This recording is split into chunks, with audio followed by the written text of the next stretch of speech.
terhadap penyidik selama hampir proses 2 tahun penyelidikan kasus korupsi yang dilakukan oleh kubu Supriyadi Desa Citemu. Di ujung akhir tahun 2021, saya ditetapkan sebagai tersangka atas dasar karena petunjuk dari Kajari.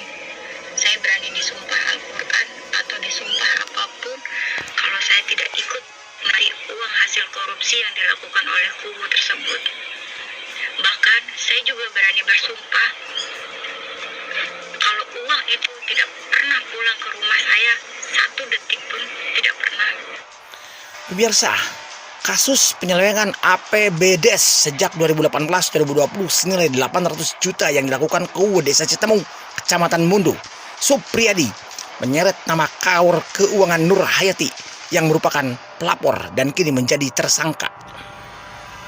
Polres Cirebon Kota Polda Jabar menggelar konferensi pers yang dipimpin oleh Kapolres Cirebon Kota Polda Jabar AKBP M. Fahri Siregar SH.SIK MH di Mako-Polres Cirebon Kota pada Sabtu 19 Februari 2022. Menanggapi hal tersebut, dalam konferensi pers Kapolres Cirebon Kota Polda Jabar AKBP M. Fahri Siregar menjelaskan bahwa dalam sistem peradilan pidana di Indonesia tidak hanya ada kepolisian, tetapi juga ada kejaksaan untuk melakukan penuntutan dan ada juga pengadilan serta lembaga yang lainnya. Dengan adanya dugaan tindak pidana korupsi yang dilakukan oleh tersangka Supriyadi terhadap penggunaan anggaran APBDes tahun anggaran 2018, 2019, dan 2020. Selanjutnya, kami dari penyidik Satreskrim Polres Cirebon Kota ini melakukan pengumpulan alat bukti sampai dengan proses penyidikan, sampai dengan proses penyidikan dan penetapan tersangka Supriyadi, dan selanjutnya kami mengirimkan berkas kepada jaksa penuntut umum. Dan setelah berkas diterima oleh jaksa penuntut umum, selanjutnya berkas atas nama tersangka Supriyadi sempat P19 atau berkas menyatakan tidak lengkap. Selanjutnya penyidik melengkapi berkas sesuai dengan petunjuk-petunjuk yang diarahkan oleh jaksa penuntut umum dan memberikan kembali kepada jaksa penuntut umum untuk tahapan selanjutnya.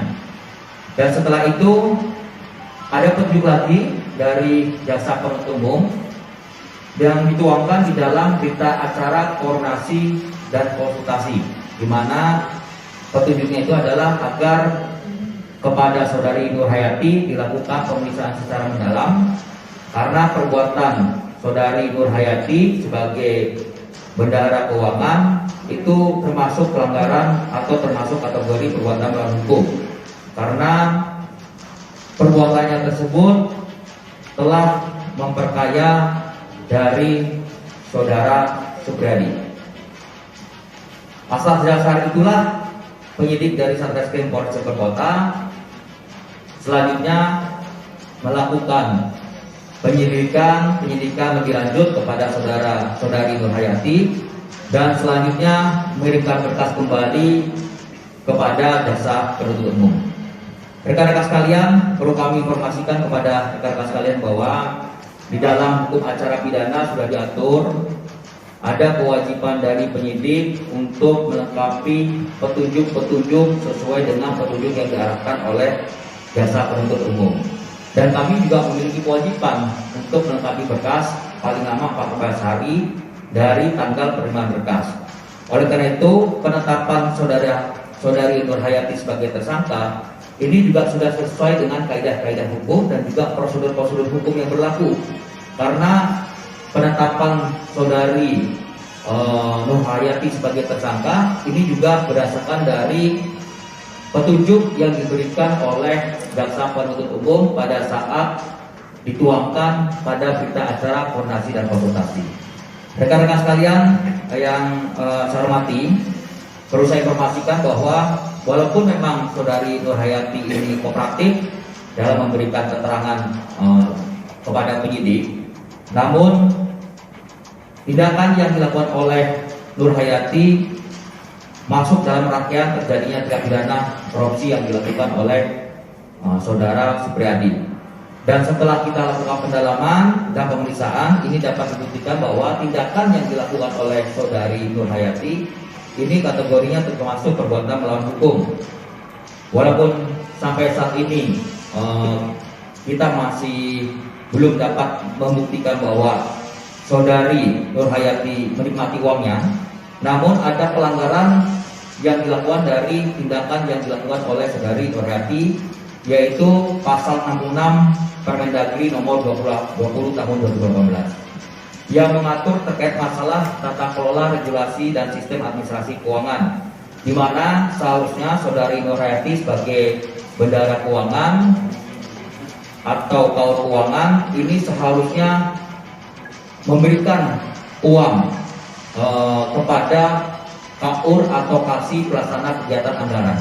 Akan tetapi uang itu tidak diserahkan kepada KAUR dan Kasih Pelaksana Kegiatan, namun diserahkan kepada kepala desa atau KUU, dan kegiatan ini sudah berlangsung selama 16 kali atau selama 3 tahun dari tahun 2018, 2019, dan tahun 2020.